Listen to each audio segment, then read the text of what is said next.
What's up, Crossbones Nation? It is Wednesday, and it is time for 5 rounds with John and Eddie.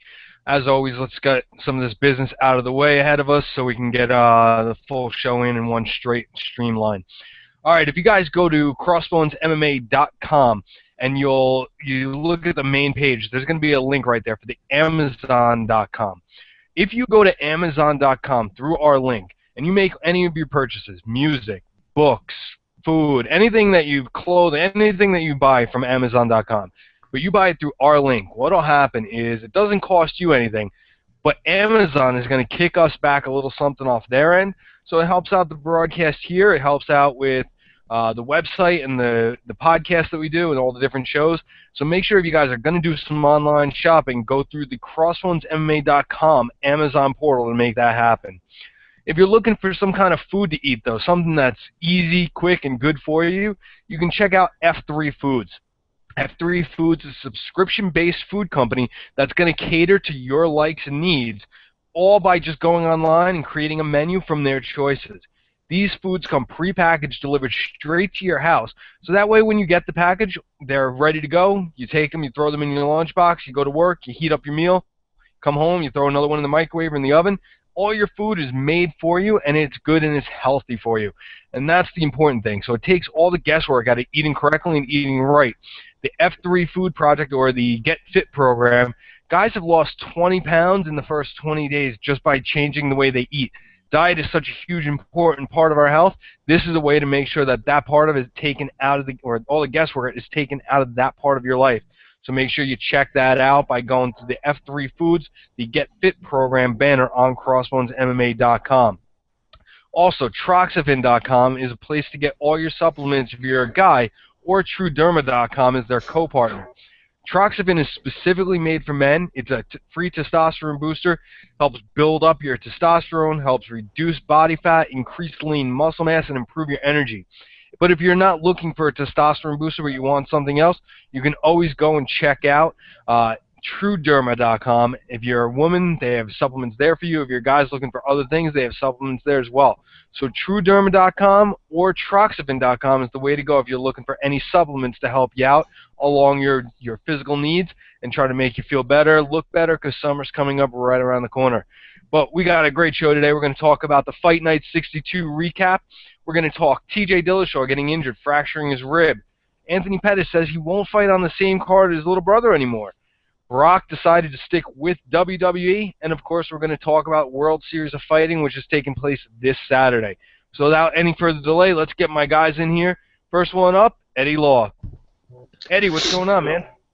I need 2 supplements from Troxavin. I need 1 to kick every allergy possible ever, and 2, just send me a bottle of whatever supplement it is to throw out in the air, just outside in the open, that'll drive all these assholes from Ohio that brought their fucking plants with them to Arizona back to fucking Ohio with that bullshit. All I'm saying is I didn't get allergies until those people from the East Coast moved over here with their fucking plants, all right? And now you can see me on the video. My eyes are jacked. I mean, my nose is jacked. I'm all kinds of messed up. But you know what, man? I wouldn't miss the show unless my eyes were shut completely. I mean, look at that. That looks freaking horrible. I look like I was high. I'm not even high. I'm not even enjoying this right now. I wish I was. So anyway, other than that incredibly ridiculous detail, I'm doing pretty good. Kick it over to my boy in Corpus Christi. What's going on, Nick? Not much. And actually, I'm thinking about starting up with F3 Foods. I'm trying to eat healthier and everything like that, and starting to bulk. So maybe I need to start using F3 Foods a lot. But other than that, everything's good. Weather here is good, and I have no allergy problems down here in the South. You lucky bastard.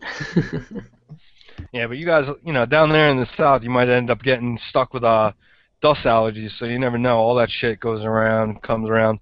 It never seems to end all that crap. But up here we've been getting a lot of rain, which is good. It's a change from the snow. It means the temperature's increasing, but it also means it's going to bring out a lot of that ragweed, a lot of all that crop. So within the next couple of weeks, I'll be looking like Eddie. We'll all be sitting here sniffling. We'll all be constantly blowing our nose. It'll be a disaster. But for the time being, like I said, I know where Eddie's coming from. Sucks, and I suffer from allergies. So anybody out there listening knows what that's like. So let's start right off Fight Night 62 happened last weekend. I got to be honest with you guys. I made it up until the Shayna Baszler fight and passed the fuck out. I mean, part of it was, getting up and working early in the morning and doing all the stuff I had to do all day, and the card getting late. But part of it also had to do with just the fights that were on the card. Eddie, I'll throw it to you because I think you had the same situation I had. All right, so here's what happened with that, all right? And again, I'm going to apologize for if I have to go mute myself for a second because I had to sneeze, but let's just kick it off on the very start of the card here. All right, so we had, in fact, this might have been the best fight on the whole card right here with Bentley Sadler and Freddie Serrano. Serrano ended up knocking out Bentley via uppercut. Beautiful, beautiful uppercut, put him to sleep. And then we got some bullshit. Jorge de Oliveira was out for, ever before the ref even stopped the fight.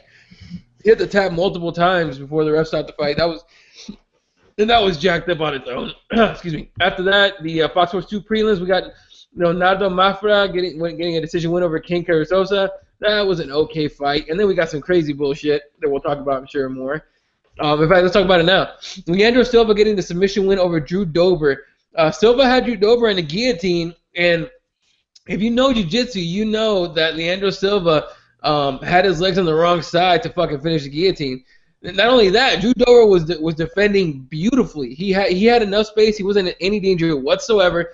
And the fight was called as his head was slipping out, and that was ridiculous in itself. Then comes out a little detail the next day. I don't remember. I want to say it was Tap, Nap, and Snap, or I think it's what the website is that broke that story, or at least put it out to the masses that Leandro Silva and the ref are actually former training partners. So a little extra of oh shit, my bad. I'm putting up Facebook shit. Anyway, it adds a little bit of craziness to this whole thing of people calling corruption, other people calling basically it looks really, really bad. The Brazilian Commission said they're not going to overturn the fight. With that little bit of knowledge now that they're training partners possibly, John, what do you think of this whole fucking debacle? Yeah, I think that's a disaster. I mean, right then and there, the fact that it came out that this guy trained with Silva, you have to, as a commission, as a company, you have to be able to figure out who's reffing whose fights, see if there is a common thread back there, because that is just going to lead to shit like this. As soon as we heard this, as soon as this came out, people were coming across saying that makes perfect sense. That's why the fight was stopped. This is a bad situation. It was a terrible situation. The fact that the fight stopped. Dober had at least a fist space in between his neck and Leandro's arm. Was not being choked. Clearly stated that he knows how to defend a choke. Even when the ref tapped him and said it's over, he looked up. You could see his face wasn't right. There was no pressure around his neck. He was not in a bad situation. But now the fact that this came out, that these guys have a common history together, that just leads to poor publicity in terms of what people are going to say and think about any UFC fight going forward. And that's something that this sport needs to avoid at all costs. So Nick, I mean, when you hear that Silva and the ref were former training partners, do you think that this is a situation where that ref needed to recluse himself from reffing that match? Is that something that he should have reported? Yeah, he should have reported that. To even make his name not sound as bad as it is right now, he needed to say that, oh, I trained with this guy, I don't feel comfortable in this fight, and I'm pulling out of this fight to find another ref. Man, come on. Big John McCarthy was reffing on this card. He could have been reffing this fight. I was very upset with this decision. I was screaming at my TV, and I rarely do that unless it's an Anderson Silva fight. Other than that, I was screaming at the TV. I even showed my girlfriend Nick, who doesn't even do jiu-jitsu, and she's like, "What is that? Why did he break up the fight?" and everything like that. It's ridiculous. I really hate that. I'm screaming no contest too. That if the Brazilian Athletic Commission can change this, even though it's a Brazilian fighter who got the win, it should be right that they change this to a no contest, because any common person can see that he was in no danger right there and that he stuck his head out and was perfectly fine. But we'll just have to wait and see. I just hope it is a no contest.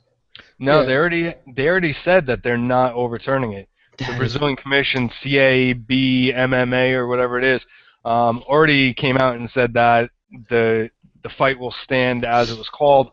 Dana did give Drew Dober his bonus. He paid him. So he's the only blemish is his record, and it's going to be one of those situations where forever there's an asterisk next to that win. It's kind of like Diego Sanchez and Ross Pearson. Everybody knows Pearson won that, but it's going to go down as a Diego Sanchez win.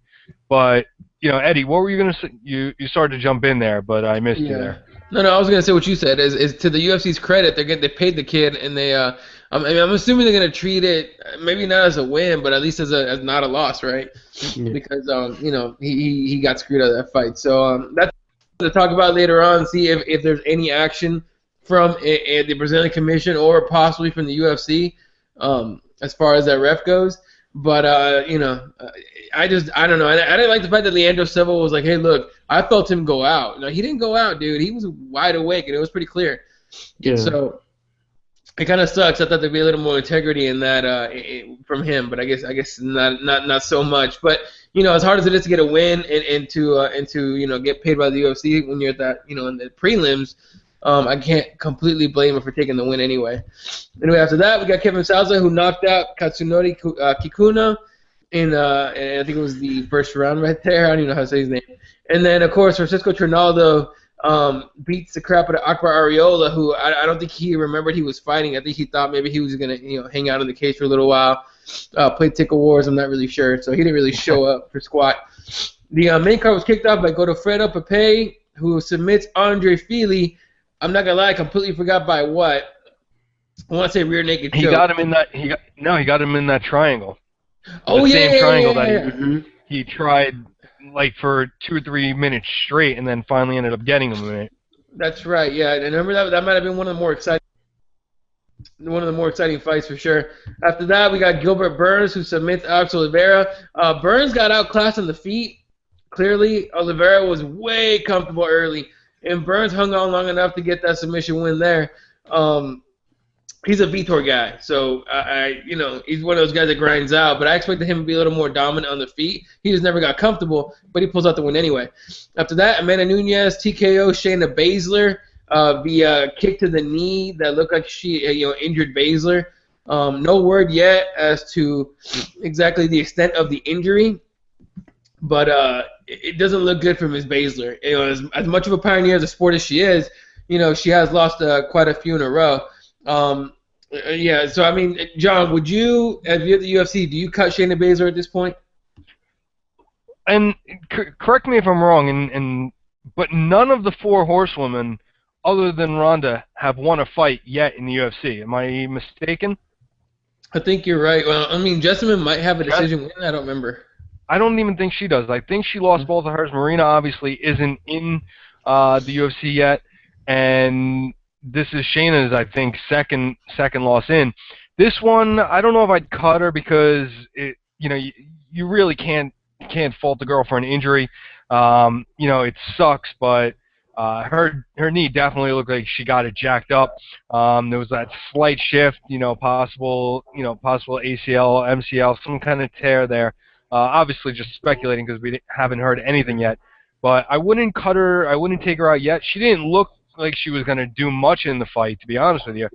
But Amanda Nunes is no joke. She's a legit contender. She's a legit fighter. So seeing her take care of Shayna wasn't that surprising to me at all. I actually had Nunes picked in the picks pool, but this is not the greatest day for Shayna, but I don't know if we'll see her cut yet. We haven't seen any of the 4 horsewomen cut. I wonder how much of that is because of Ronda.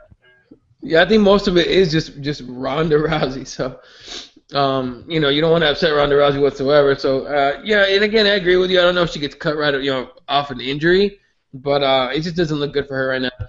After that, we got Leonardo Santos, who submits Tony Martin. And in the co-main event, Eric Silva submits Josh Koscheck. He loses. Josh Koscheck loses 2 in a row to submissions. I think both by guillotine, if I'm not mistaken. And it just looks like Josh Koscheck needs to be done. He made jokes about, he needs to fight in the senior citizen division. Someone that's as old as he is, at 37, 38 years old. And Dana White making it clear that he's going to try and talk Josh Koscheck into retirement. I think Josh Koscheck should just retire. I think he should have retired last fight, but if I've heard that this was his last fight in his contract, and we're yet, he's left the door open for coming back to fight again. Nick, do you think Josh Koscheck, based off his last 2 performances, should just hang him up? Yeah, he should have asked to hang up the gloves inside the cage, because I think that would have been perfect. Personally, don't like Josh Koscheck. Didn't like him even on the season, but he was a talented fighter, and just now he's not. He's just been getting beat constantly, and it's noble of him trying to fight out of his contract, which apparently he did fight out of his contract. So I wish he would have retired that night and not put maybe I'm thinking about it. I'll talk to see maybe if I can get some more money and get a senior citizens division going or what. But we'll probably see him still fighting, but probably not in the UFC. I bet you we'll see him in Bellator or something like that. Yeah, I wouldn't be surprised. I mean, the Bellator will pay him just to show up and be a name, so it's very possible. And in the main event, I did pass out at this point. I'm not going to lie. I watched the first round. By the third round, I was passed out, and I woke up with about a minute left in the fight.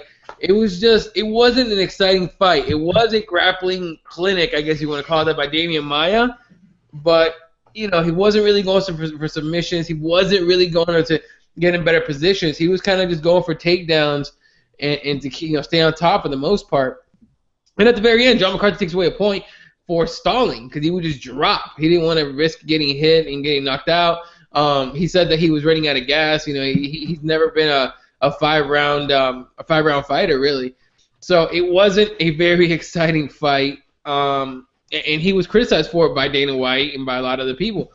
Anyone that's a huge jiu-jitsu person, a jiu-jitsu guy, jiu-jitsu fighter, or fan, they appreciated the jiu-jitsu part of it, but none of them even said it was that that fun of a fight. In MMA, it's a whole, it's everything put together. So, my opinion, and you guys can weigh in if you'd like.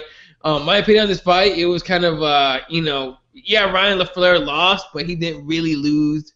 I take it back. He lost. Damian Maia won, but he didn't really win. I don't think. I don't think it's gonna help him do anything. Move up in the ranks or move up to a title shot. Dude's got a lot of miles on him too, and he's gonna keep taking the safe way to wins. No one's gonna really want to put him in a title fight. I know, John, you missed out on this fight before when you heard, from you read, or anything else. Do you ever see Damian Maia even sniffing a title shot anytime soon? Well, he fought Anderson Silva at one point. I'm not sure if it was a title fight or not. And if I remember right, he pulled the same thing where he was constantly dropping down on his back, trying to, entice Anderson into his guard. Damian Maia is a phenomenally talented Brazilian jiu-jitsu practitioner. He's not a phenomenally talented mixed martial artist.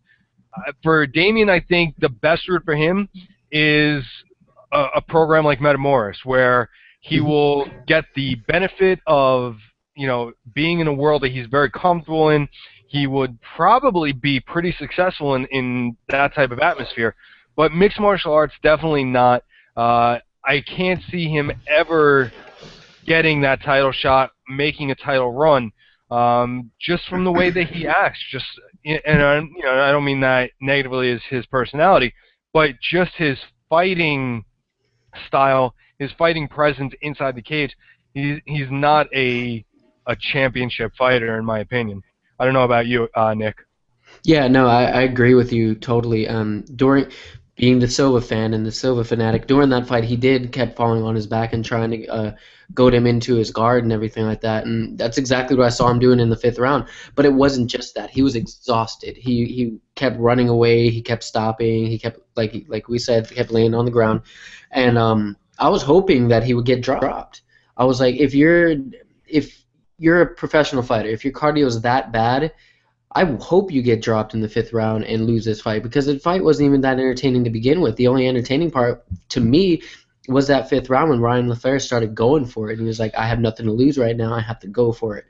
And Damian Maia just kept falling back, and Big John took the point away. And I was hoping that point somehow would win Ryan LaFleur the win, because I just don't like Damian Maia anymore. If he's going to be doing that and goading people into the ground, he should just stick to Metamoris, like you said, or do the Eddie Bravo Invitational or something. Just stick to jiu-jitsu. You're not a full-fledged mixed martial artist.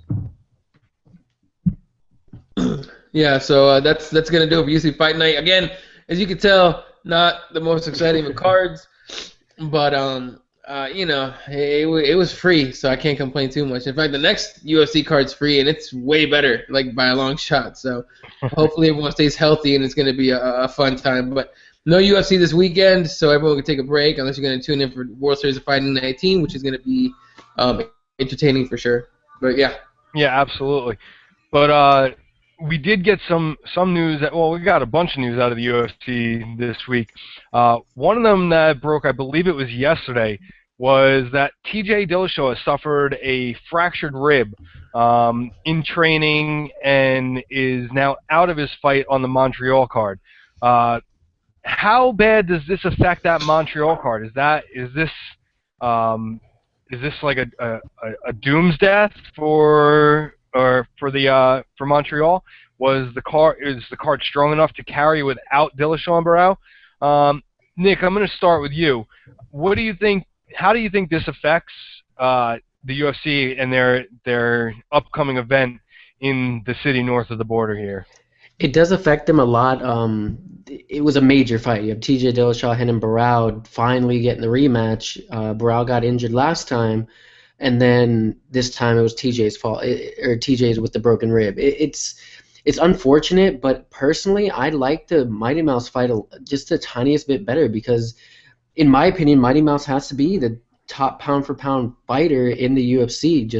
He's the most dominant champion that I've seen other than John Jones and Ronda Rousey. Don't get me wrong with that one. But he's a dominant champion. He's been defending his championship since he's had it, and in dynamic fashion, too. He's been stopping everybody and putting on entertaining fights. So I do like this as the main event, but I do wish we got to see the TJ Dillashaw Barao fight, because I missed the first one. I actually was driving straight to a bar trying to get there when I got off of work, and walked in and saw TJ's hand get raised. So I was hoping to see the rematch, hoping to see TJ Dillashaw do it again. But it does hurt the UFC, though. It really does, as a whole card, because the card's not that strong in general, other than having Rampage come back and Michael Bisping. Other than that, it's not the strongest card that they can put on. Well, let's take a quick look at the card here. I have it up on the screen here for those of you that are watching, and for us. It's going to start off. We got Jessica Rakoczy coming off the Ultimate Fighter, trying to get another stab here.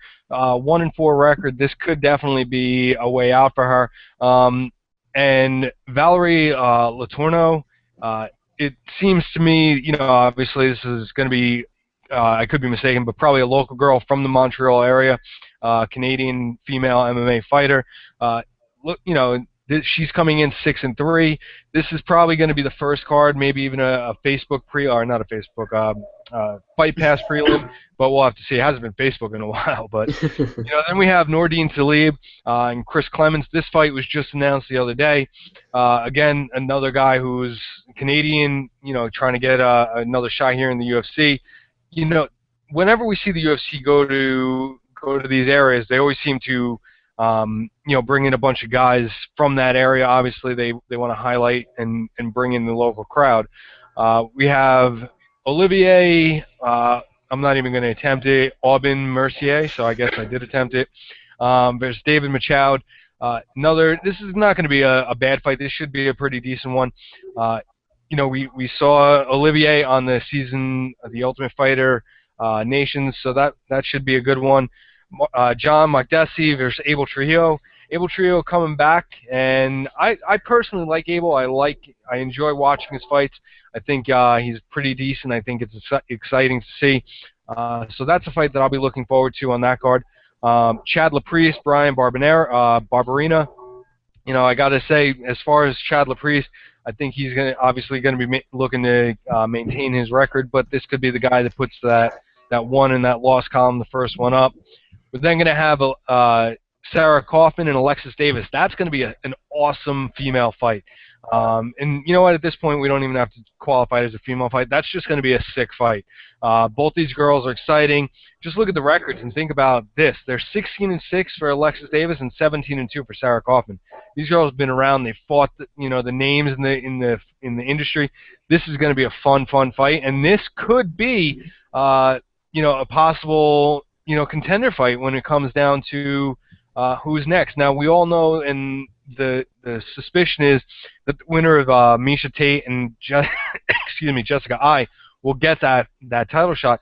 But what I'd like to see is the winner of that fight face the winner of these two, and then that'll be the next fight, because that'll also give us the time for Ronda's fight to take place, and then to get the rest. So that's a good one. But we'll see what happens then. Then we have Joe Riggs coming back after his less than exciting outing last time, where he thought he injured his neck and tapped out. He's going to be taking on the Predator, Patrick Cote. That should be an exciting fight. Looking forward to seeing Joe Riggs back in the octagon and hopefully, performing during an entire fight this time. So that would be pretty good. Thomas Almeida is going to be taking on Yves Juban. Another good fight, another exciting fight. Thomas Almeida, 18-0, putting his record on the line. We're going to see if he has been, in fact, and a lot of people are thinking that he's only been fighting guys that are padding his record, so we should see a good fight there. Then we got another. This fight is going to bring eyes to it. It's going to be Michael Bisping, CB Dollaway. Love him or hate him, people watch Michael Bisping. They either watch to see him win or they watch to see him get his ass kicked. One of the two. CB Dollaway seems to have that same polarizing, aura about him, where people either like him or they don't like him. So this could be either one where people get up and go to the bathroom if they don't like the guys, or it could be one where everyone tunes in because they want to see somebody get the shit kicked out of them. But then we got the co-main event, and this one I'm going to say is still up in the air, and I'll touch on that in a second. We have Fabio Maldonado taking on Rampage Jackson. This should be a fun fight. These two guys will get in there. They will bang. They will look for the knockout. They will look for the win. So that should be a fun fight. And then, of course, we have Mighty Mouse taking on Kyoji Horiguchi. And I got to tell you, I'm down with a Mighty Mouse fight. I have no problem watching him and having him headline a card. He's a champion. He is carrying the flyweight title around his waist. Why people think he needs to have another title fight or a more exciting fight on the card, anybody who has not seen this guy fight is missing out. This guy's probably the pound-for-pound best fighter in the world right now. And, that term gets thrown around a lot, but I think with DJ, you definitely have that opportunity to see one of the top talents in mixed martial arts take on a guy that is going to, hopefully push him a little bit. But I'm going to go to Eddie here. Eddie, what do you think about this card? And do you think TJ needs to be on this card, or do you think this card needs to be saved? Look, just like you guys, I like watching DJ. DJ is a baller fighter. Dude can throw down, and just like you said, anyone that doesn't know or have seen him fight is missing out big time. Here's the problem. This fight's in Canada. Last time, Demetrius Johnson headlined a card in Canada, which is UFC 174, which, by the way, Laterno lady or chick, whatever, I don't know what to call her, whatever, woman fighter, female fighter, I don't know. Anyway, I'm totally stumbling out of my words right now. Anyway, she's actually hard as well. That was her UFC debut. But the problem with DJ, look at that, is John's leaving Nick a message on Facebook. Oh yeah. Welcome to my world, sir. I do that shit all the time. Anyway, so the problem with DJ headlining in Canada is the last time that happened, I think it was against Nurmagomedov. Who's that dude that tested positive for the cardio juice out of Jackson's? The Russian dude out of Jackson's. I think it's Jackson's. I don't know. I forget his name, but regardless. What's that? I forgot his name. Never mind. It doesn't even matter. He was fighting this dude, and people, you could see them in the background and during the card. It was all in the people were leaving. Fucking, they were walking out during a championship main event. That was Ali Bogatinov. Bogatinov, thank you. So people were walking out during the main event. Canada's not very interested in Demetrius Johnson. Now, yeah, part of it is that I think it was Rory McDonald as a co-main event, and people saw that fight and just bailed. But at the same time, it doesn't look good for DJ in Canada. And not to mention, nobody really knows who his opponent is. No one, you know what I mean? Like, they're going to have to hype this dude up big time to even make this pay-per-view card be decent. So the Rampage Jackson thing is, yeah, it's definitely up in the air because of the whole lawsuit deal, and I know you're going to get into it, John, but that one's up in the air. Other than that, dude, there's not a lot of, like, you know, fights that you could look at, you know, that are going to be like, holy crap, it's crazy. I mean, Dalloway's going to try and dry hump Bisping. Bisping's going to run away and just try to jab him to death. It's not going to work. Dalloway's a freaking monster wrestler. The one fight that I could tell you is my dark horse for fight of the night is going to be Abel Trujillo against John McDessie, and that's because I think someone's going to get knocked the hell out big time in that fight. So I think that's going to be your fight of the night, or at least the one that's worth watching. What's the other one? The Davis Kaufman fight to me is fun because you know, it's two. Well, Sarah Kaufman hasn't fought Ronda Rousey, I don't think yet. But you know, Davis has. She got finished pretty quickly. But this is a good fight. Alexis Davis against Sarah Kaufman is a good fight, but it's not going to be the fight that people are going to walk away going, "Holy crap, that was great." Part of that is the fact that women's MMA is still very young. The other part of it is that, you know, neither one of them is named on Ronda Rousey, so they're not going to care too much. So other than those two fights right there, man, there's really nothing.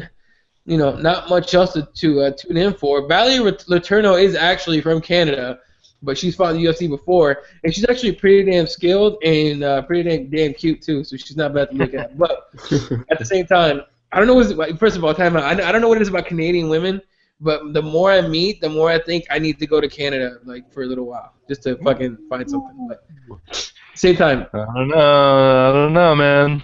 What I've seen is, hey, have you seen some of their blondes? Are amazing. Listen, there's good-looking girls everywhere you go, but sure. But yeah, Eddie, you touched on it, and I touched on it briefly. I think the reason that we haven't seen a big push right now for the fact that Rampage is still on this card, and that name alone could bring in a lot of people, is the fact that I think the UFC is secretly crossing their fingers to make sure he's gonna be on that card. Bellator is suing, saying that, you know, they want him that he's on the contract. He's saying that they messed up, that they had to let him out of his contract. I think this could come down to, I hate to say it, fight week until we know whether or not Rampage is going to be on that card. I wonder if the UFC has a backup fighter for Maldonado just in case. Nick, what do you think about this whole thing with Rampage? Is he going to be on the card that night? What do you think? I hope so. I really do hope so, because I really want to see Rampage back in the UFC. But like you said, he's under contract. You never know what's going to happen. I don't know. Maybe I'll give it a 50-50 chance that maybe he won't be on the card. But like you said, who's going to take his place? If you pull up, like, even the rankings, he's not even ranked. So, like, maybe throwing, I don't even know who's available right now. At that point, if you can't have Rampage Jackson, you take the 1 205, or I think it's a 205 fight. You get just the nearest light heavyweight that's breathing near the arena. Get that motherfucker, throw him in there. It's Fabio motherfucking Maldonado. We're not talking Fabricio Verdum. We're not talking John Jones. We're not talking anything like that. It's Fabio Maldonado. It doesn't matter. I hate to say it, he doesn't matter in the overall picture of the 205 division. You know, it sucks, but it doesn't matter. So no, you could throw in a breathing 205-pound kangaroo and that'd be entertaining too. It doesn't really matter. Okay, and I hate to say that. A part of it's the stinginess that I get, or the stinginess that I get when I'm not feeling good, but it's just the truth. Fabio Maldonado is not the kind of guy that's gonna be like, oh, we gotta prepare, we gotta have some backup guy. You go outside, you find a big fat guy that says, okay, can you make 205? Let's go, get in. I'm calling it. It's gonna be GSP. GSP makes his return. GSP makes his return in Canada, comes in, weighs in at 206, and just beats the crap out of Fabio Maldonado. Have you seen him lately? He's jacked. The jack dude. No, you know what that tells me though? And just a real quick little side note, because we brought up GSP. That's why I don't think he's coming back. I don't think he's trying to make that weight cut anymore, man. I think GSP is just gonna chill out and enjoy the rest of his days being a big jacked, buff white dude with a ton of money and getting whatever chick he wants. And I mean, he makes movies and shit now, so maybe he wants to be heavier for middleweight. Yeah, I don't think he'd want to fight 185. No way. I don't think he would. Maybe he got offered. Maybe he got offered the Anderson Silva fight, and he's putting on some pounds, and then both of them retire. He's been putting on this weight since he said he was taking a break. But bringing this back to T.J. Dillashaw, they has said that they are pulling that fight off of the card. Renan Barão has come out and said that he'll fight somebody else, give him another opponent for that card. But he's also saying that TJ is ducking him and running from him and all that crap. What is with every fighter when their opponent gets injured is suddenly ducking and running? What is that? At what point did this become a thing? I call it the Vitor Belfort syndrome, VBS.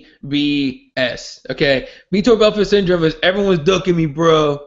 Everyone but Jacare is ducking me, bro, and I don't want to fight Jacare. It's kind of thing that Vitor Belfort's known for. He thinks everyone's fucking ducking him. No one's ducking him. No one gives a shit. TJ Dillashaw's not afraid of Renan Barão. You saw how he worked him that last fight. Granted, he hurt Renan really, really early, really, really nasty, and then worked him the rest of the fight. And I personally think the reason TJ did so well in that fight was because he hurt him in the first round real bad. I don't think that would have happened in the second round, or I don't think it's going to happen in a second fight with Renan Barão. But the whole, they're ducking me, they're afraid of me, it's just the alpha male thing, man. You got to tell people that your opponent, is bitching out of a fight because they're afraid of you. It helps, I think maybe it helps get over the anger of losing out on your fight, and maybe it might possibly push, it's not going to happen, but it could possibly push your opponent to suck it up and fight anyway. You never know, but it's just something to say, man. I mean, Cyborg says that about Ronda Rousey, and Cyborg can't even smell 135. So I mean, who cares really? Whenever a fighter comes out and says, "Oh, they're ducking me because of an injury," I rarely pay attention to it. However, if your name is Tyron Woodley and a guy named Hector Lombard's calling you out before the suspension, is calling you out, and you don't want to fight him because you're teammates, that, sir, is called ducking. That is ducking right there. I don't see Tyron Woodley hurting shit. Yeah, he got hurt in his last fight, but that's not ducking whatsoever. Getting hurt. Ducking is saying, "Oh, he's my teammate," and then Hector Lombard saying, "No, fuck that guy. I want to fight him." Legitimately going on interviews, cussing him out, saying he's a bitch and all this shit. Okay, but no, we're teammates. We can't fight. Tyron Woodley was ducking Hector Lombard. Now he's suspended. Tyron Woodley's kicking back, breathing real easy. Yo, real quick on a side note here. How about that fucking Hector Lombard suspension? What do you guys think about that? Nick, go ahead. He's been suspended, a year, right? 1 year and a $70,000 fine. Fine. This is going to be the start of the repercussions that they're going to do if you test positive for steroids, and I like it. A year and that huge fine, that's awesome. Now, what about the fact that he claims, I don't know what the hell they are, so maybe you guys can enlighten me. What about the fact that he said he failed because he took something called Z-Packs? And I don't know who it was. I believe it was MMA Junkie, had a doctor on that said if you take Z-Packs, you would fail a test for the exact same thing that Hector Lombard took. Do you think there might be some truth behind that? Z-Packs fights bacteria. Yeah. So why was he taking it? Was he having complications with his health? Did he have a staph infection? Like, what's going on with that? So maybe he could have been. Maybe he was taking Z-Packs, but if it has traces of steroid or any illegal drug, it's still illegal. You should find out what's in it first before you get tested and before you take anything as a professional fighter. You know what, dude? Here's the thing, all right? And I don't know. I'm not saying I don't. Okay, now I'll take it back. I'm saying I don't believe Hector Lombard. That's exactly what I'm saying, actually. But, if I go somewhere to let's say I get pulled over and I have to take they arrest me for whatever reason, which by the way in Arizona they don't arrest you if you look like me, they shoot you, but still, so don't whatever. Anyway, side note, I'm getting fucking sidetracked. Anyway, so they arrest me and they take a test on me and they go, oh, you tested positive for I don't know, say weed, right? I'm going to be like, me? I don't know. Get out of here with that. I don't do that shit. That's for losers, man. You know what happened, man? I'll tell you what happened. One of my buddies, his girl made me a batch of cookies and I ate them. They must have had weed in them. Okay? Of course I'm going to say some shit like that. I don't want to get in trouble. Get the fuck out of here. And if I'm Hector Lombard and they just suspended me for a year and fined me $70,000 goddamn dollars. By the way, I guarantee he doesn't have that kind of money right now. I don't know where he's going to come up with it. There's no way. That dude has a history of being horrible with money. I mean, a long history of it, right? So, he's going to say whatever he needs to say. Now, if it's true, that's just, it's still tough shit, man. No one's going to believe Hector Lombard at this point. They're not going to take that back. Now, again, that's going to take some research, to do some deep research, not just interviewing a doctor that says it could do this. You have to look exactly into the CZ pack that he took. You know what I mean? And go exactly to what he was doing. But I don't think the commission's even going to bother going that far into it at all. But, I don't know. It sucks for him, man. 70 grand. Hopefully he's got a side job, start selling autograph shit and whatnot and making appearances and get money that way. Because, again, everything I've heard about Hector Lombard is that he's terrible with money. So losing that money definitely hit him right in the stomach with it. Now, again, on a complete side note here, but I'm just reading something right now, that Chris Cyborg has confirmed to have been hired by the UFC. In an article posted today by Globo.com, the Invicta FC featherweight champion once again challenged Ronda Rousey to fight and confirmed to have been hired by the UFC. So according to this, Cyborg is officially a UFC fighter. You know what? It makes sense. Again, Invicta's not going to pay Cyborg 90 grand. They don't have that kind of money. Not even close. There's no way they have that kind of budget to pay that to pay her that much. And at the same time, you'd be risking, having all the other girls on that organization saying, "Hey, what the fuck? You paying her 90 grand, but you're paying me, pennies? The hell?" So, I believe it. And look, I think that was the feeling even before the rumors came out, even before this report you just read came out. Was that maybe they had an agreement with Invicta that she'd be a UFC fighter, but that she'd be on loan to Invicta. As far as calling out Ronda Rousey to a fight, I challenge Cyborg to making 135 pounds. Today, I am walking around at 210 pounds. All right, I bet I can hit 135 before Cyborg does. I'm kidding, totally full of shit. But I don't think Cyborg. By the way, that article right now is up on VendettaFighter.com. That's where I got it from. I want to give everybody their due when they get something. But now we talked about making excuses, and we talked earlier about how T.J. Dillashaw hurt Renan Barão right off the bat in the fight, and that's where you think, Eddie, in terms of you, where that fight went poorly for Renan. Now, just a week or two ago, we had a very similar situation where Anthony Pettis got his orbital bone supposedly fractured in the first round. And in my mind, that had a huge impact on what, the rest of his fight and how it went. But now he's coming out and he's saying that he will not fight again on the same card as his brother. Is he using his brother's earlier loss that night as a scapegoat for his performance? Is he blaming his brother for his loss? Nick, what do you think about Anthony Pettis saying that he won't fight on the same card as Sergio anymore?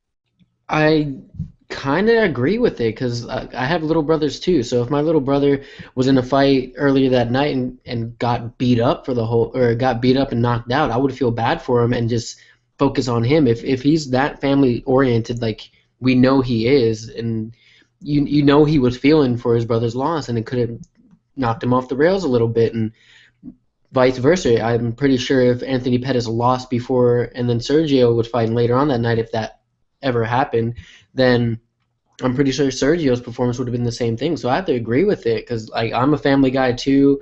My little brothers come first. If anything happens to them, I would not be focusing on the task at hand. I would be worrying about them. So I have to agree with him. Yeah, man. It's look. And I was covering the fights, or at least I was doing live play-by-play and all that on Twitter. When Sergio lost, the first thing I tweeted out was, I wonder if this affects Anthony Pettis later on. And I remember other people were saying, is this an omen for Anthony Pettis and all that? And a lot of people were saying, no, it's a title fight, completely different, emotions are out. No, they're not out. Just like Nick was saying, now, I remember a couple times in high school, my brother getting into fights. You know, he was I think he was a freshman, I was a senior, and I was coming back from eating lunch off of campus, and I'd come back, he'd be getting in a fight, and I would come from behind and grab the other kid by the neck and throw him against the wall and tell him to cut that shit out. So, you feel it, and no matter, it's your blood, man, so it's gonna mess with you. At the same time, he's not blaming Sergio. It's not Sergio's fault whatsoever. But there's a psychological thing about watching someone you care so much about. It's always harder. Every fighter will say it. Their teammates and their siblings, if they have siblings in the UFC or in MMA as a whole or any combat sport, when they watch them fight, they're more nervous than when they're fighting themselves. Ronda Rousey talks about it with her teammates. Anthony Pettis even talked about it before about Sergio in other interviews. Faber talks about it with all the alpha male guys and so on and so forth. So it's that exact thing, except it's closer when it's your brother. Not just your teammate, not just the person you go to war with every day in the gym. It's the guy that you grew up with from birth. So it definitely messed with him. It's a good idea not to fight in the same card anymore. You definitely want to be 100% focused on task at hand, not worrying about little brother getting knocked out. Not to mention Sergio Pettis walked out with him to the actual cage, so that must have been a bit of a mindfuck too, I think. So it's I don't know, man. It's a good move though. I think it's a good move, and look, man, it allows him to focus, and it allows Sergio to grow up and slip a little bit out of his brother's shadow. And I'll tell you what, there's no more pressure anymore. There's no title around Pettis' waist anymore. So there's really no pressure. So he has pretty much all the time and anything he needs to go back to the drawing board and improve and come back and see if he can make another run at the title. But there's a reason people hire sports psychologists for stuff like this, and for sure Pettis is going to be someone's at least going to suggest go see a sports psychologist about this whole shit, about watching your brother get knocked out and all that. But definitely not fighting that same card is a good move. Yeah, and I definitely feel like he'll make another run at the title. I think he's too talented, and like I said, in my opinion, from watching the fight and then rewatching it after it came out that he got his eye busted, and we talked about the fact that he said that he couldn't see out of his right eye. That was definitely the biggest underlying factor in that fight. I'm not taking anything away from RDA that night. He was on point that night, but that definitely had a major impact. I think on most nights, Anthony Pettis is not going to get his orbital bone fractured, and I think we'll see him back in the title hunt very quickly. But who we won't see in a title run anytime soon, at least not in the UFC. That's Brock Lesnar, because Brock has decided to re-sign with WWE, stick with quote unquote, and somebody might get pissed off, but the fake wrestling or fake fighting. What do you guys think about this? Good call for Brock. Good call for the WWE. Does it hurt the UFC that Lesnar's not coming back? Eddie, I'll start with you here. What was your take on this? All right, I've been saying from the get-go that Brock Lesnar's not coming back to the UFC.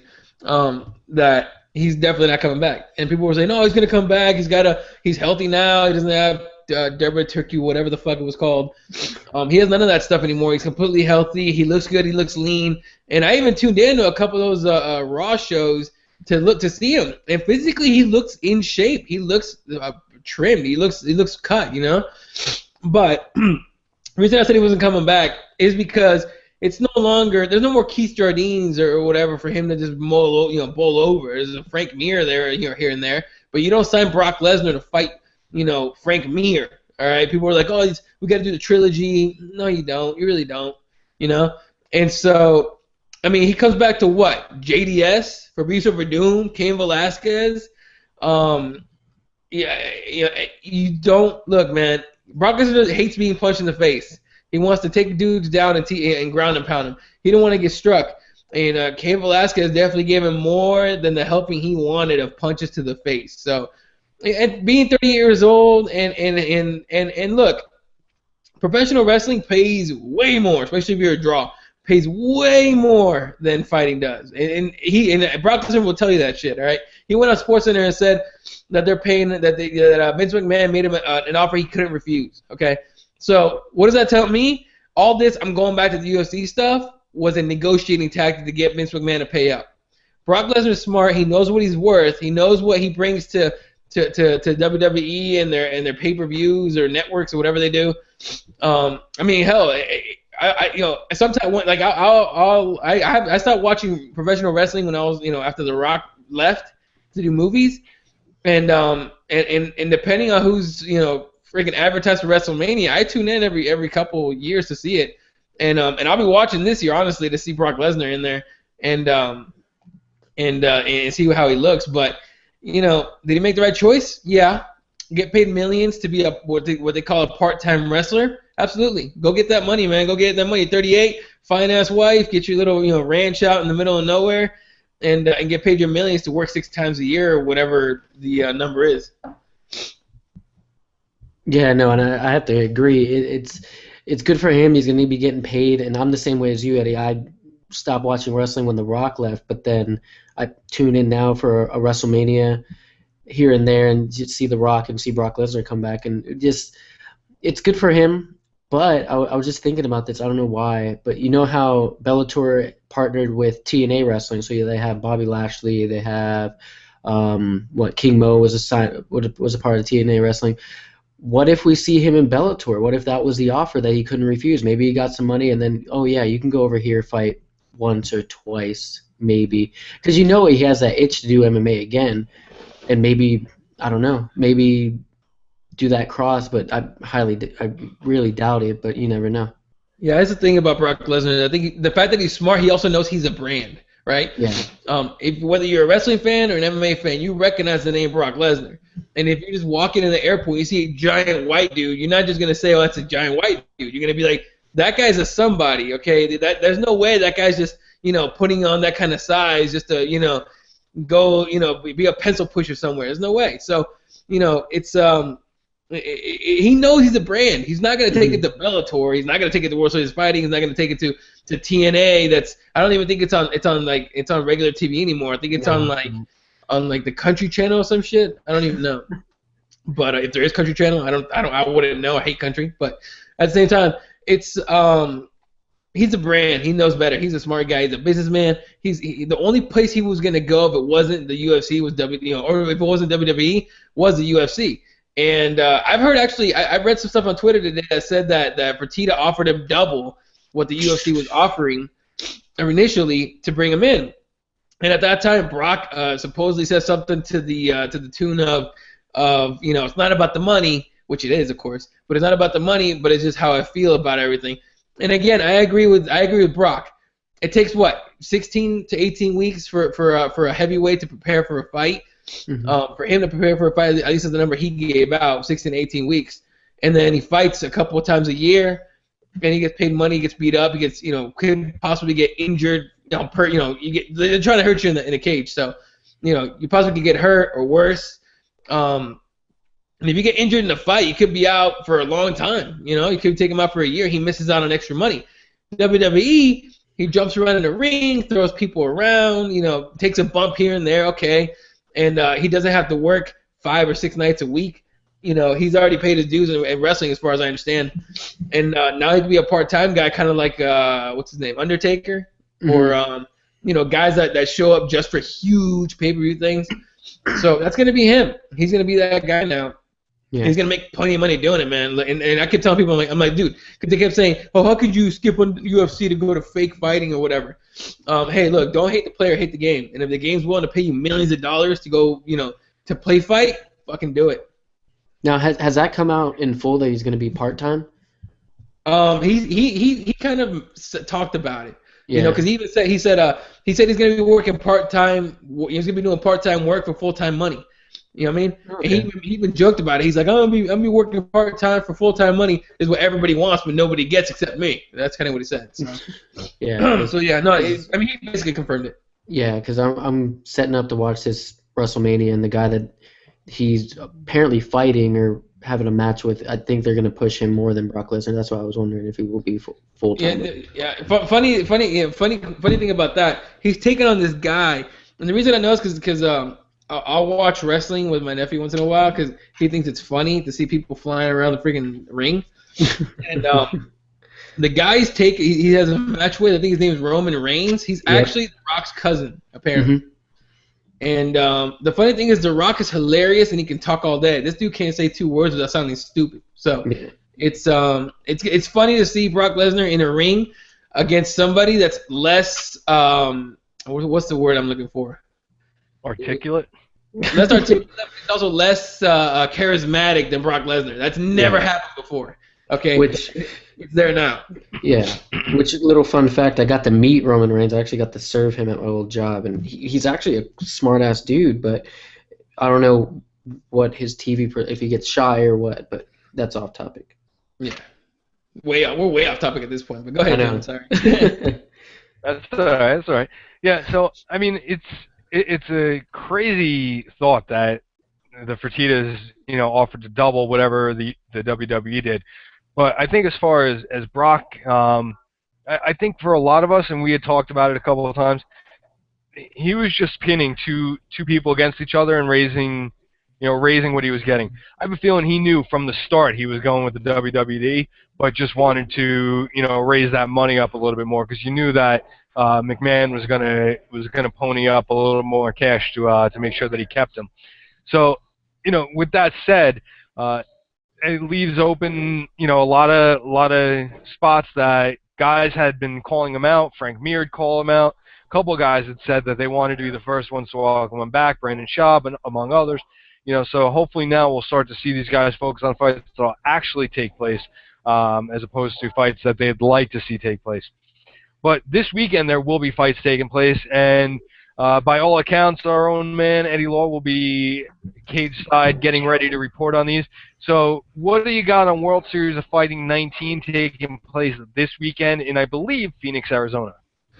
All right. So of course, finally we get a fun little event here in Phoenix. Last one we got that was actually really cool was UFC on Fox 13, whatever it was, with JDS and Stipe Miocic, which by the way was a baller ass fight. So now there's a fight in 19. They actually have the card, so give me 1 second to pull it up.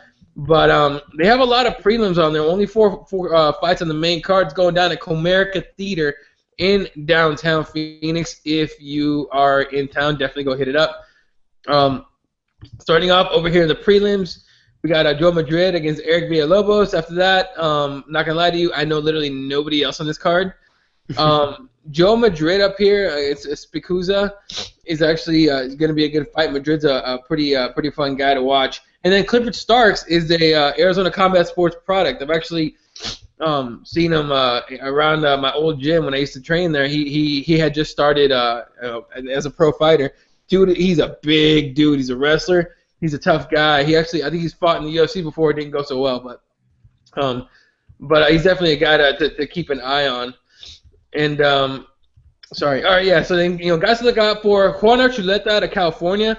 Archuleta, if you see him right, up here on the fourth fight on the prelims, or fourth to last fight. Archuleta's out of California. He's undefeated. He likes to stand and strike with guys. He's taking on Randy Steinke, who trains out of the MMA lab in Phoenix. Who, by the way, they have a solid team: Benson Henderson, all those other guys. John Moraga trains there part time.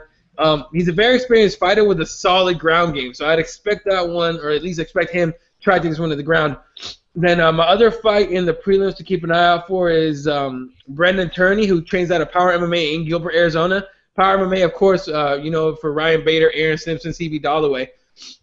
Turney's a jiu-jitsu guy. He's been known to go on streaks, but those streaks also include losing streaks. He'll win 3 or 4, and then he'll lose 3 in a row. It's unfortunately something that that going on kind of good streaks and bad streaks. But he takes on Joseph Gigliotti, who's undefeated, with 2 of his wins coming via submission. So we might be in for a grappling match in this one, and it should be pretty fun. The main card kicks off with Ed West taking on Timur Valiev. West is out of Apex MMA in Tucson, Arizona, where I went to college, of course. Go U of A. We're still in the tournament. Gonna win the final. Let's go. Bring on Kentucky. It's talking shit now. Anyway, he's at Apex MMA in Tucson. He's dropped his last 2 fights, but he's actually a long-time Bellator veteran. So he's making his first appearance for World Series of Fighting. He's a durable guy. He plays the ground game, and he submits. Submitting, he likes to submit guys a lot, but he's made a kind of a crappy habit of going to decision in the last few wins. So just keep that in mind when you watch him fight. He takes on Valiev, who's one of those scary assassin. Coming out of Jackson's MMA in New Mexico. He's riding an 8-fight win streak and a very, very tough guy. He mixes up really well, and he won his World Series of Fighting debut in last June via flying knee. So he's not a guy that's just going to wrestle you the whole time. He'll take some chances here and there. But as we know, Jackson's MMA, they give you that strategy to stay as safe as possible, as we saw with Alistair Overeem not too long ago. Anyway, so after that, we get Jake Hone against Teddy Holder. Hone is a tough kid out of Anchorage, Alaska. And look, you're going to be tough to live in Alaska, or at least be from there. But he trains at American Top Team. He's making his return to World Series of Fighting, and he's a guy who prefers to knock dudes out. He comes in with a record of 7-3. Holder is a solid prospect out of Tennessee. The problem is he hasn't fought since 2013. So that being said, he is on a 7-fight win streak. He goes all out in the first round because he's never been out of the first round, win or lose. He is 8-1. So all of his wins are in the first round, and his sole loss is in the first round. So he's a guy who's just going to go balls out in the first round. He's not trying to see the second round at all. And he's making his World Series of Fighting debut against Jake. The co-main event is a fun one with 2 former UFC fighters, Thiago Silva and Matt Hamill. Hamill's 11-5. He retired not too long ago via Facebook post. However, it looks like he's back at fighting. Someone must offer him some decent money. So, I mean, look at the names that Matt Hamill has fought. We're talking Michael Bisping, Tim Bosch, Rich Franklin, Mark Munoz, Keith Jardine, Tito Ortiz, Rampage Jackson, Alexander Gustafsson, and of course, he's the only man to have a win against John Jones. Am I right on that? His only loss, right? Yep. Yes. All right, yeah. So he's the only one to have a win over Johnny Bones Jones. I don't care how he got it, but he got it. So tough shit, Jones. Anyway, his last fight was a decision loss to none other than Mr. Thiago Silva in the UFC. Silva's resume is just as impressive as Hamill's, and he's coming in at 16-3, riding a 2-fight win streak right out of the UFC after he was released during that time when he decided to get arrested for allegedly putting a gun in his girlfriend's mouth and threatening an entire jiu-jitsu fucking academy.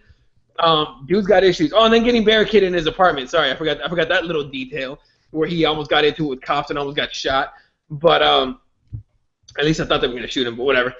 They didn't, so it's good. Anyway, so he was released, and all the charges were dropped because the star witness, a.k.a. his wife or ex-wife, whatever you want to call her, skipped town. So if there's no one there to talk about what happened, then you really can't go through with the trial. So he's a free man, and he's signed with World Series of Fighting.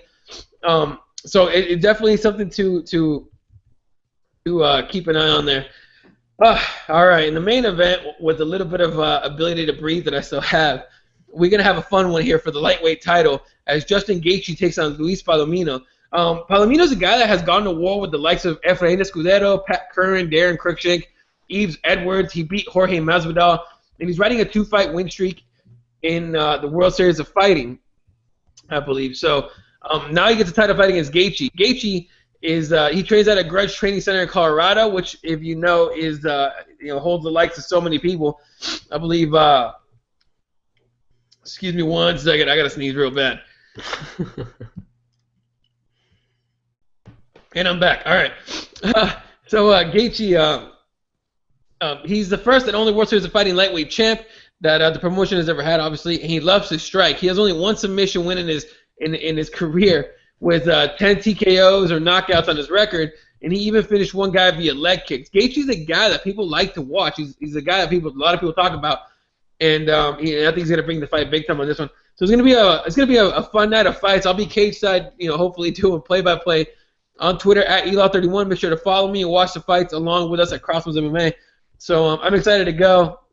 Hopefully all systems are go for that, and it's nice to see a fight with the likes of Thiago Silva in it, because I used to be a big Thiago Silva fan, or at least I would definitely tune in to watch whenever he was fighting. So definitely a fun card for World Series of Fighting to put on in the desert, and I'm hoping they come back with some better cards in the future too. Yeah, definitely sounds like a good card. Not to derail the World Series of Fighting talk here, but just to clarify a little bit more about Cyborg. The UFC has confirmed she signed a Zuva contract. She signed it weeks ago, as was speculated and discussed. Zuva has the option to pick up her contract when and if they are comfortable. She can fight at 135. However, until that, expect her to fight at 145 with Invicta, barring any last-minute changes. It's also been mentioned that the UFC has said that they'd like her to hire George Lockhart to help her with the cut.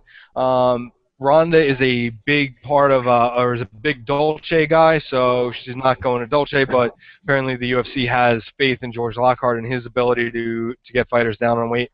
So that's another one, or a little bit more information on what's going on there. But yeah, Eddie, I'm totally hoping that this card is a fun card. We'll be trying to watch it here, and I'm psyched that you're going to be there watching a cage side. You've been to World Series of Fighting before, or no? This will be the first time that you're going to one of their events.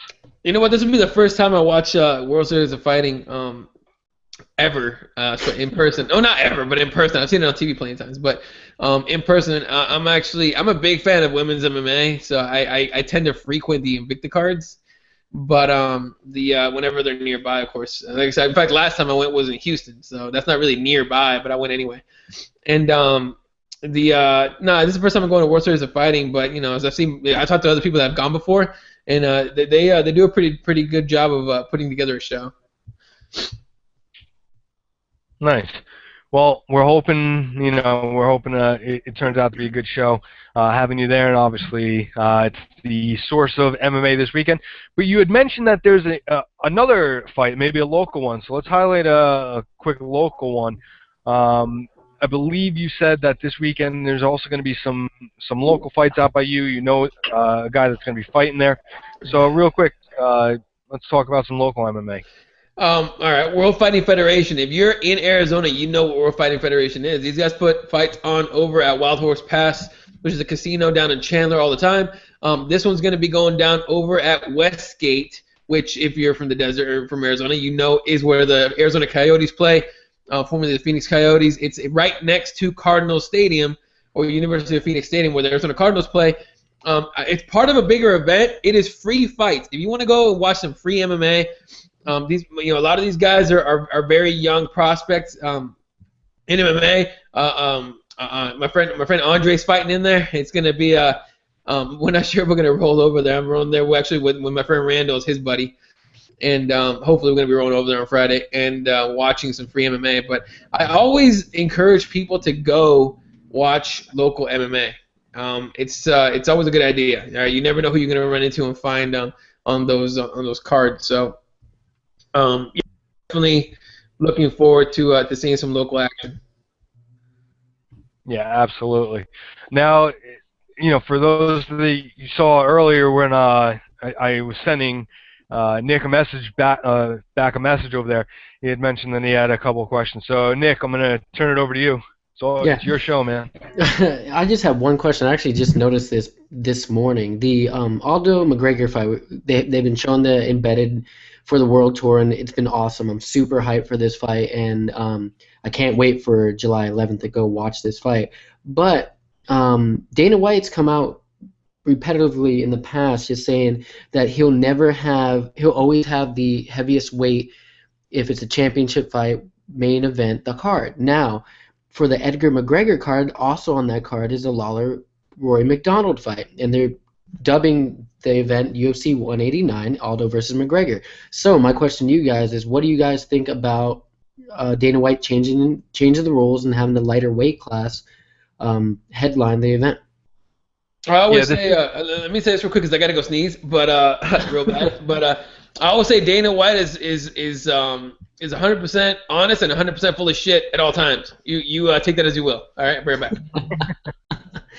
Yeah, he's actually done this before. This isn't the first time that he's actually flip-flopped the title fight. I can't think of which recent card it was, but he's done it in the not so distant past, where he had the lighter weight classes I are. thought it was a women's card, wasn't it?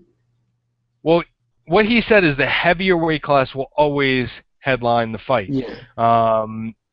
And like I said, we've seen it where they haven't, they didn't headline the fight. So I think this is for him right now. I mean, seriously, that fight is July 11th. Is that Yeah. June 11th? Yeah. We're already seeing embedded episodes about these guys. This fight, they are gonna hype out of their fucking ass to build this fight. So it doesn't shock me at all that Dana is putting them as the main draw, because you know what? Honestly, I think they're going to be the main draw. Mm-hmm. Had this fight had this card ended up in Canada with Rory on the card, maybe we might see it as Rory in the headlining fight. But this being a Vegas fight, given the way the Brazilians travel, given the way the Irish travel, there's no doubt in my mind that this fight or this card was going to be stacked any differently than having Aldo McGregor as the main draw on the card. Mm-hmm. Yeah, no, I'm excited. It's the main event. I'm really excited for that fight. I wasn't that excited until I watched the first embedded and watched them just go at it in the press conference. So I'm really excited. I honestly, if the Lawler fight wasn't on there, and it could be just this fight and no card, I'd pay $70 to watch this fight. Oh yeah, this is definitely a fight that I think the majority of people are looking forward to. It definitely sounds like it's going to be a fun one. It's seems like it's going to be super exciting. So really hoping that one comes through and it's not a one-sided fight. I hope we see actually an exciting fight. Eddie, you back? Apparently not. I'm here. I'm only half alive right now. I think one of my eyeballs just fell out, but I'm not sure. All right. Well, let's be careful with that. Just didn't know if you were back to to add anything to the Dana White's 100% honest and bullshitting all at the same time. I mean, like, it's always what I say about that guy. People always, because people they think that guy's actually going to stick to what he says. He's a promoter. He doesn't give a fuck. The only truth to Dana White is money. All right, the only truth that guy knows, his Bible, and I'm not trying to find nobody, but his Bible is a checkbook, all right, and it's how it is when you're a businessman. You're trying to make some money, and putting Robbie Lawler and Rory McDonald as the main event over Aldo McGregor is not smart money. That's not good business. Rory and Robbie aren't at each other's necks, calling each other names and telling each other that to shine my belt with the spit bucket and all that crap. So, Aldo McGregor is the hyped fight. It's the big fight. It's the one people want to see. And if you want people to buy that pay-per-view, you're gonna put him as a main event. So, look, man, it's all good. Everyone's getting paid. Everyone's making money, and we're still gonna get to see two awesome freaking fights that night as in main and co-main. Of course, cross your fingers that no one gets hurt. In the background, UFC 187 is looming, and hopefully that one stays healthy as well. But it's for sure, it makes sense. It doesn't matter. Look, Dana White's gonna say whatever he wants to say. Again, the perfect example: women will never fight in the UFC. Now the biggest star in the UFC is Ronda Rousey. Yep, that's the truth. But I got nothing left for today's show. Eddie, you got anything? If there's anybody out there that knows the permanent solution to allergies besides death, hit me up because I'm fucking dying already. So I might as well just take a shot at something. Other than that, I'm good. Nick? No, I'm good, man. All right. Well, you can always follow us here at CrossBonesMMA.com on Twitter. I'm at MMA John G. Eddie is at ELaw31. Nick is at NickXMicro. Check out at CBMMA_Don, as he's our lead writer here on the website and puts out all the articles that we put out. You can follow along with all of our shows on iTunes or Stitcher simply by typing in CrossBonesMMA Radio and subscribing right to the list. When you go to the website, CrossBonesMMA.com, make sure you check out not only the news articles and everything else that's up there, but you go to the store and affiliates page, check out F3 Foods, Amazon.com, and Troxspin. And until next time, don't just have a great day, make it one.